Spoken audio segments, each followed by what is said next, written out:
села Новопетрівці ділянки площею близько 45 гектарів, що знаходиться в південно-західній частині села.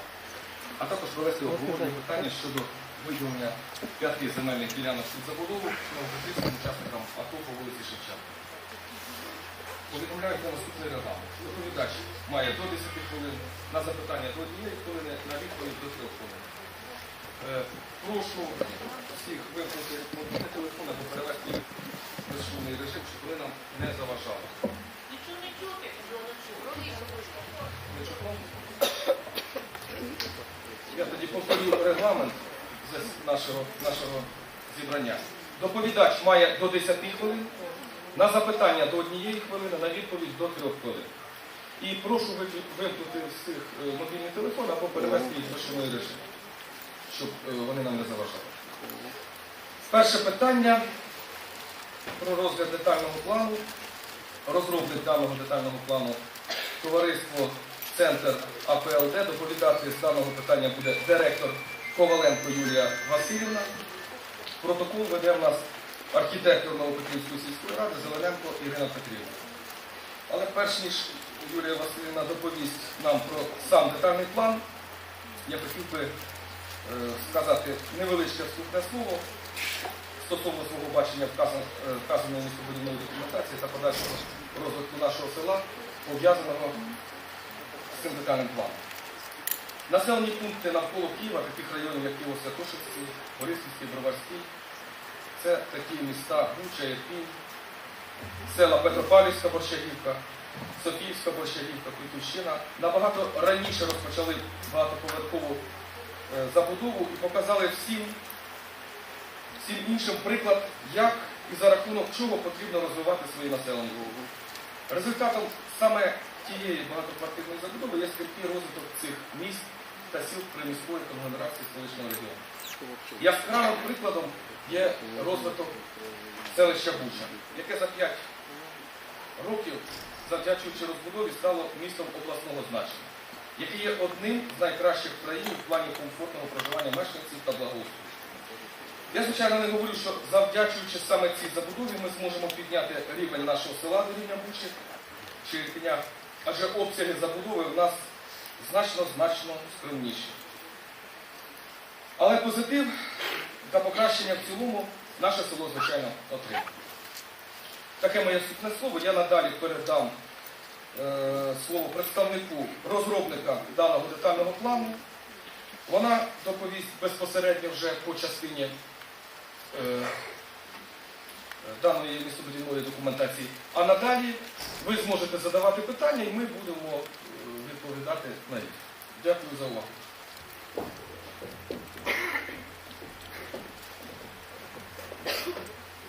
Добрий вечір. Коваленко Юлія Васильівна, директор організації розробника детального плану території розташування масиву житлової забудови в селі Нові Петрівці. На даний момент розпочато розроблення детального плану території житлового масиву в селі Нові Петрівці на підставі рішення Новопетрівської сільської ради про розроблення детального плану території номер 1045-45-6 від 28 серпня 2015 року. На виконання постанови Кабінету міністрів номер 555 про затвердження порядку проведення громадських слухань щодо врахування громадських інтересів під час розроблення проєктів містобудівної документації на місцевому рівні. Цей порядок визначає для нас механізм проведення громадських слухань щодо врахування ваших інтересів під час розробки документації на місцевому рівні, а саме детального плану території. Пропозиції до проєктів містобудівної документації мають право подавати повнолітні дієздатні фізичні особи, які проживають на території, щодо якої розроблено відповідний проєкт містобудівної документації на місцевому рівні. Другий пункт. Юридичні особи, об'єкти нерухомого майна, яких розташовані на території, щодо якої розроблено відповідний проєкт містобудівної документації. Власники та користувачі земельних ділянок, розташованих на території, щодо якої розроблено проєкт містобудівної документації. Представники органів самоорганізації населення, діяльність яких поширюється на відповідну територію. Народні депутати України, депутати відповідних місцевих рад. пропозиції, подані особами, не визначені в даному пункті постанови Кабінету міністрів, або подані після встановленого органу місцевого самоврядування строку, залишаються без розгляду. На сьогодні сільська рада передала розробникам 33 звернення громадян, з яких 15 звернень з пропозицією щодо скасування громадських слухань по детальному плану території, 18 звернень з пропозицією врахувати їх інтереси та не погоджувати детальний план території. Також до організації розробника надійшло звернення від 4 громадян. Ці звернення згідно чинного законодавства будуть опрацьовані та враховані при розробці детального плану території. Протягом 20 робочих днів буде надано кожному відповідь щодо врахування, в якій частині або відмови з посиланням на норми законодавства при врахуванні пропозицій. Перейдемо до розгляду території, щодо якої ми почали розробку детального плану території. Загальна площа території, що розглядається, складає близько 45 гектар. Земельна ділянка знаходиться в південній частині села Нові Петрівці. Транспортні зв'язки з районним центром міста Вишгород та обласним центром міста Київ та іншими населеними пунктами здійснюються по регіональній автодорозі державного значення Київ-Іванків-Побич. На дану земельну ділянку розповсюджуються наступні планувальні обмеження.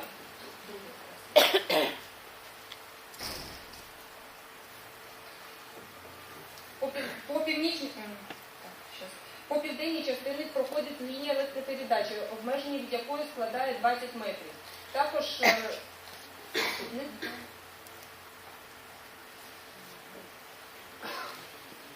Також у нас в планувальних обмеженнях будуть враховані відступи від червоних ліній, які будуть складати 3 та 6 метрів.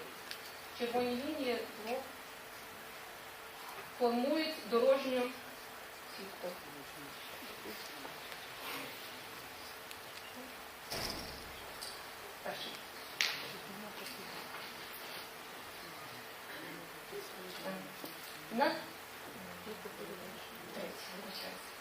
На теперішній час північно-західна частина ділянки забудована з житловими садибними будинками. Інші частини ділянки частково використовуються для ведення сільського господарства, але більшість земельної ділянки не використовується на даний момент. Детальним планом території передбачається компактну організацію житлових кварталів громадської забудови, яка буде складатися з торгівельного центру, садочка, школи. І також ця організація пов'язана з існуючою житловою забудовою. Це за допомогою червоних ліній, які виходять на існуючі дороги.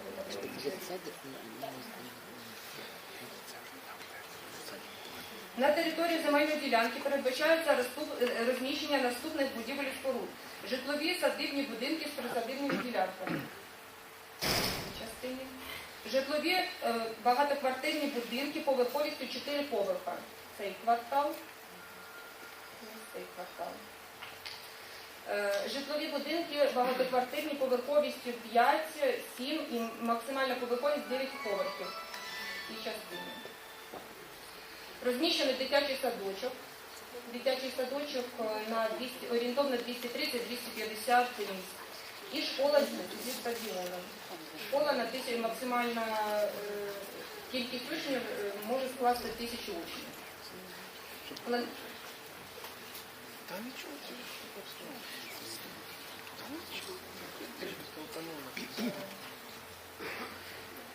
Зв'язок громадського транспорту з містом Києвом. Пропонується приміський транспорт, який буде рухатись вздовж масиву з виїздом на трасу Київ-Іванків-Овруч з подальшим з'їздом в Київ. Заїзд на територію здійснюватись буде за допомогою розв'язки, яка передбачена генеральним планом, навколо промислової території і з виїздом до житлової забудови.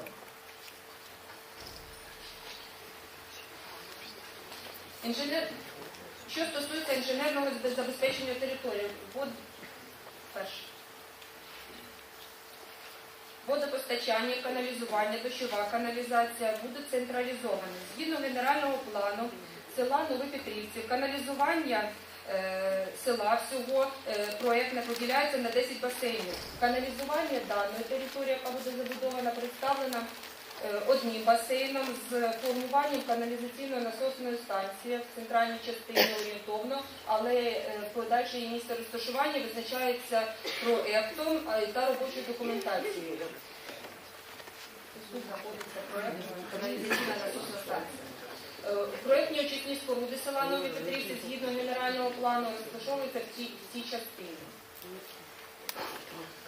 Дана каналізаційна насосна станція є кінцевою точкою і паралельно з нею щодо очисних споруд, тому їх проєктування та реалізація можливі в першу чергу.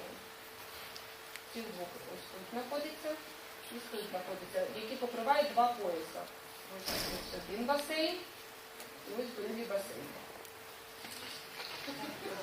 За умовами рельєфу місцевості, щодо дощової каналізації, територія села поділяється на 5 басейнів каналізування. Система каналізування прийнята таку.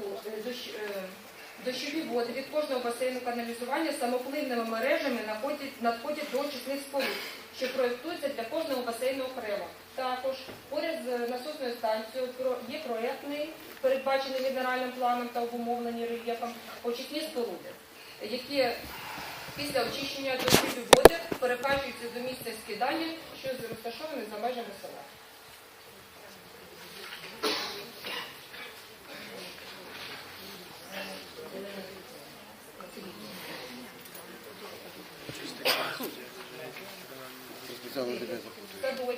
Садочок, який розташований, покриває потреби не тільки територію житлової забудови, а також лежачого масиву польових. Школа, яка запроєктована на території, також покриває потреби не лише даного масиву, а також частини території масиву польових.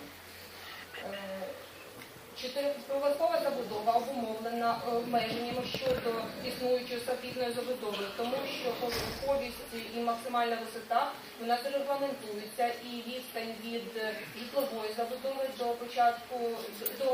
до багатоповерхової забудови та середньоповерхової має складати висоту будівлі. Вони тут витримані. Тут витримано 78 метрів. Тут витримано 40 метрів. Покажіть на цьому слайді очисний і водовідведення. На цьому слайді. Ні, на першому. Покажіть на цьому, тут понятно. На цьому очисні споруди проєктуються окремим кресленням і стадія робочої Як документації. будуть проходити на цьому слайді? Покажіть. Приблизно, коли буде розроблена вся документація необхідна для формування робочої документації з водовідведення, буде визначена згідно басейну, який визначений в генеральному плані, місце розташування. Орієнтовне воно тут. Так там же будинки, що ж там? Що? Там будинки. Під землею, під землею. Так, а як це далі там житлові води? Яка може бути? Там болото, що може бути під землею? Інженерні заходи будуть застосовані. Давайте ми внесемо пропозицію розробити інженерні заходи. Ви ж нам представляєте план. Ми почали розробку детального плану. Ми вам представляємо пропозицію проєкту. Якщо ця пропозиція буде прийнята, далі розробляються всі інші розділи. Розділ інженерії, розділ вертикального планування. Так ви нічого не Там представляєте. болото стоїть. Ви намалювали будиночки, а куди буде діватися вода? Куди буде каналізація? Правильно, це окремий проєкт. А Так куда ви вы, нам а куда вы нам денете це очистки, цікаво. если стоит сейчас Нам ваші очищают? будиночки не цікаві. Все будем плавать. Де? Очисне сооруження. очисні вже очисні споруди зараз проєктуються. Розроблений детальний план території формування нових очисних Це централізовані. централізовано. А що ви думаєте? Спочатку розуміти, як це буде. Так розкажіть на огороді. Нам ці квадратики не потрібні. Слухайте,